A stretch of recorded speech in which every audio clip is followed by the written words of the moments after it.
If you're going to go sneaking around a crowded office building, you'll need this. Knockout gas? Chicken soup. The only way to fight a cold.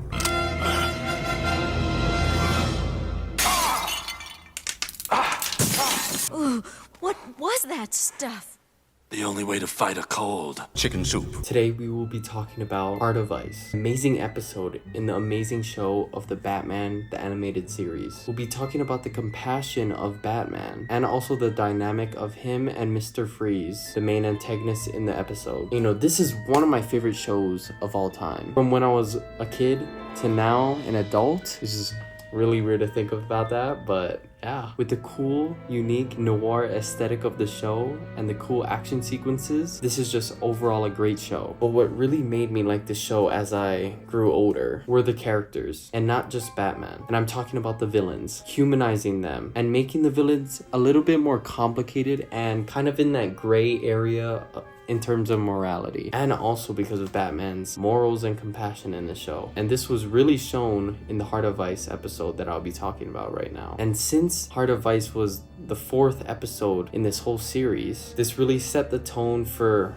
the way these villains would be made and just the stories that will be told and how Batman will deal with them. There are a couple moments in the episode that I wanna talk about, which really shows Batman's compassions and how good Mr. Freeze was as a villain. You know, this episode shows us the similarities between Batman and Mr. Freeze with their missions, but the main difference being the lengths they're willing to go to complete their mission. Freeze willing to kill innocent people and Batman willing to not kill. The time we see this play out is when Batman first encounters Mr. Freeze. One of Mr. Freeze's henchmen were caught in a crossfire between him and Batman, causing the henchman's legs to be frozen. And Mr. Freeze leaves this henchman behind, but Batman goes out of his way, stopping from chasing Mr. Freeze to save Mr. Freeze's henchman from freezing to death. Alfred even points this out to the audience. I must say, you're showing a surprising amount of compassion for that man, considering he would surely have left you to die in his place. And another moment I want to bring up is when Freeze captured Batman, and they have a very interesting conversation.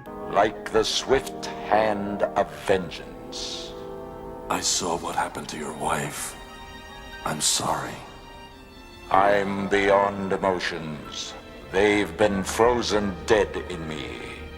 Batman has genuine sympathy for Freeze, coming to sort of an understanding on why he's doing what he's doing. But Batman questions. Tonight I mean to pay back the man who ruined my life.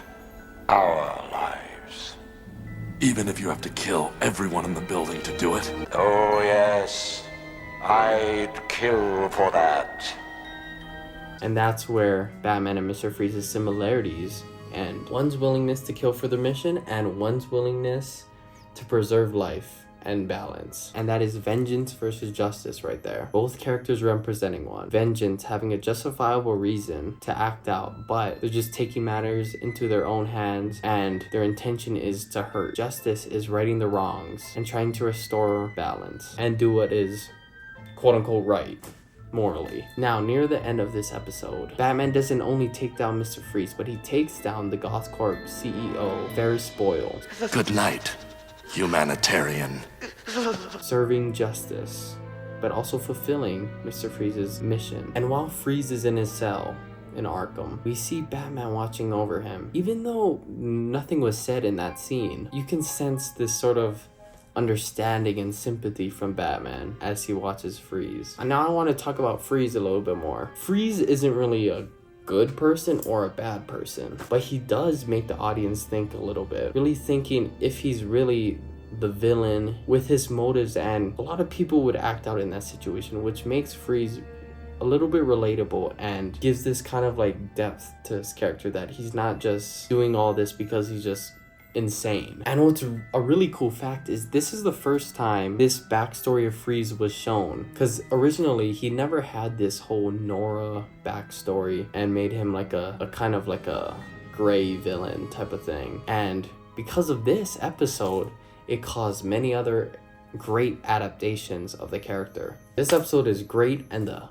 parallels between the two characters, amazing. No justice. Yeah, so I'll leave you guys with this last thing. Something that people sometimes miss with Batman's character is that he is genuinely good. Yes, he is a flawed and dark person, but the whole point of him being Batman isn't to just beat up criminals to take out his anger and childhood trauma. No, it's to make sure there won't be another sad, lonely 8-year-old boy who just witnessed his parents get murdered. Batman also doesn't kill because he values human life and believes in change. As we see him going out of his way to save Mr. Freeze's henchmen, while Mr. Freeze's henchmen wouldn't do the same for Batman. That is compassion. He's compassionate to people that are even against him in his mission. And that is what makes him great and what separates him from Mr. Freeze. Look at Batman, man. Inspirational. An amazing character. Let's go. Thank y'all for watching. Yeah. Thank y'all for watching. Subscribe.